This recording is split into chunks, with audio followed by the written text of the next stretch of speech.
Senyumnya itu yang membuat bulu kuduku merinding. Dan aku teriak, guys, "Kuntilanak!" Assalamualaikum warahmatullahi wabarakatuh. Halo guys, selamat beraktivitas. Jadi aku mau cerita nih guys. Jadi malam itu gerimis guys.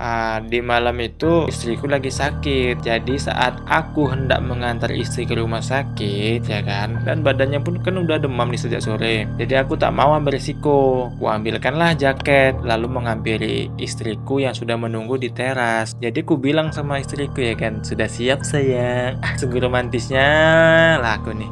Terus dia mengangguk guys. Di sepanjang jalan ini aku merasa ada yang aneh. Biasanya ini istriku selalu bercerita atau sekedar menggenggam tanganku gitu kan. Jadi malam ini ia tuh membisu aja. Tubuhnya pun terasa dingin guys. Padahal sudah kupakaikan jaket dengan tebal gitu kan. Terus aku mencoba menepis pikiranku yang negatif thinking, ku ubah menjadi positive thinking gitu kan. Nah terus sesampainya di rumah sakit nih, aku langsung memarkirkan motor ya kan, dan menuntun istri untuk turun. Namun saat aku berbalik, jantungku berdetak nih guys, berdebar gitu kan. Kalian tahu apa? Sosok yang berdiri di belakangku tuh bukan istriku. Matanya merah menyala, rambutnya panjang terurai, menutupi sebagian wajahnya gitu kan. Dan dia pun senyum. Senyumnya itu yang membuat bulu kuduku merinding. Dan aku teriak guys, "Kuntilanak!" Begitulah aku teriaknya guys. Dan tanpa pikir panjang nih kan, aku langsung berlarilah masuk ke dalam rumah sakit mencari pertolongan. Jadi jumpalah beberapa perawat dan satpam tampak bingung melihatku yang panik gitu kan. Setelah berhasil menenangkan diri nih, aku menceritakan semua yang terjadi kepada mereka.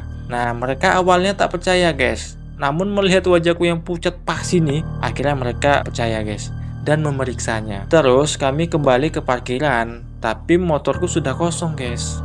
Kuntilanak itu menghilang entah kemana gitu kan. Nah aku menghela nafas lega lah. Namun rasa takut itu masih menyelimuti lah guys. Jadi malam itu aku terpaksa menginap di rumah sakit karena trauma kan. Jadi istriku ini rupanya udah di IGD. Dia menungguku gitu kan. Dan dia pun bingung nih mengapa aku nggak kunjung datang gitu kan.